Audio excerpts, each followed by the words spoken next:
கண்ணீரோடு விதைக்கிறவர்கள் கம்பீரத்தோடு அறுப்பார்கள். என்ன கண்ணீரு? எதை விதைக்கிறாங்க? எதை அறுக்குறாங்க? சங்கீதம் 126 5ஆம் வசனம். எதை விதைக்கிறாங்க? எந்த காரியத்தை விதைச்சு அறுவடை செய்ய போறாங்க? என்ன சொல்றார் ஆண்டவரு? கண்ணீரோடு விதைக்கிறவர்கள் கம்பீரத்தோட அறுப்பார்கள். ஏதோ ஒரு பிரயாசத்தோடு, கண்ணீர் என்றால் ஒரு துக்கத்தை வெளிப்படுத்துகிற ஒரு காரியம், ஒரு ஏங்குதலை, ஒரு வேதனையை, ஒரு ஏழாமைய, ஒரு பெரிய கஷ்டத்தை வெளிப்படுத்துறது தான் கண்ணீர். இப்போ பார்த்தீங்கன்னா, ஒரு உழைப்புல அல்லது ஒரு ஜெபத்துல அல்லது ஒரு தொழில்ல, ஒரு படிப்புல, ஒரு குடும்ப வாழ்க்கையில, ஒரு சமுதாய வாழ்க்கையில ரொம்ப துக்கத்தோடு, பிரயாசத்தோடு, பாடுகளோடு நன்மைய விதைக்கிறாங்க பாருங்க. நல்லத செய்றாங்க பார்த்தீங்களா? அவங்களுக்கு கம்பீரமான ஒரு பெரிய ரிசல்ட், ஒரு ஹானர் பின்னாடி காத்திருக்குது. பாருங்களேன், இப்ப தேவனுடைய ராஜ்யத்த கட்டுறது வந்து லேசான விஷயம் இல்ல. இப்ப தேவனுடைய ராஜ்யத்த குறித்து ஜனங்களுக்கு சொல்லணும். அவங்க அத விவாதம் பண்ணுவாங்க.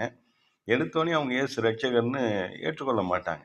ஆனா, அவங்களுக்கு அத நீங்க சொல்லும் பொழுது பார்த்தீங்கன்னா, உங்களுடைய ஆவியானவர் பேசுவார்.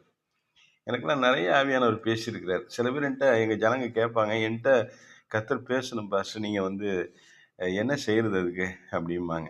நீங்க முதல்ல கர்த்தர்ட்ட பேசுங்க. பேசிட்டு வெயிட் பண்ணுங்க. அவர் உங்கள்ட்ட பேசுவார். அதான் கான்வர்சேஷன். நீங்க பேசுங்க. நீங்களே பேசிட்டு இருக்காம, பேசி முடிச்சுட்டு வெயிட் பண்ணுங்க. அவர் உங்களோட பேசுவார்.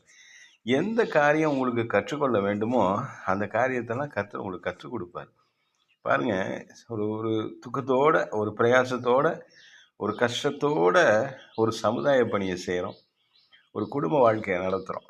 ஒரு தொழில் செய்றோம். இல்ல படிக்கிறோம். இதெல்லாம் விட தேவனுடைய ராஜ்யத்துக்காக இதெல்லாம் நீங்க செஞ்சுட்டு தேவனுடைய ராஜ்யத்துக்காக கொஞ்சம் சிரமப்பட்டு 4 பேருக்கு இயேசு சொல்லி பாருங்க. ஒரு நாளைக்கு அட்லீஸ்ட் ஒரு நாளைக்கு குறைஞ்சது ஒருத்தருக்காவது சொல்லி பாருங்களேன். உங்களுக்கு ஒரு ஹானர் கிடைக்கும். மனுஷன் குடுக்குற உயர்வு இல்ல. அதெல்லாம் சும்மாங்க. காரியம் ஆவணும்னா உங்களுக்கு வணக்கம் வைப்பான்.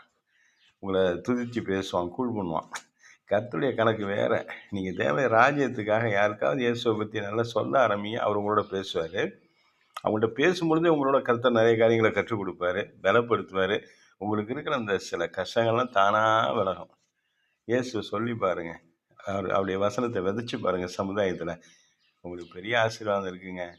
என் வாழ்க்கையில நடந்தத நான் உங்களுக்கு சாட்சியா சொல்றேன். நீங்களும் செஞ்சு பாருங்க. அல்லேலூயா!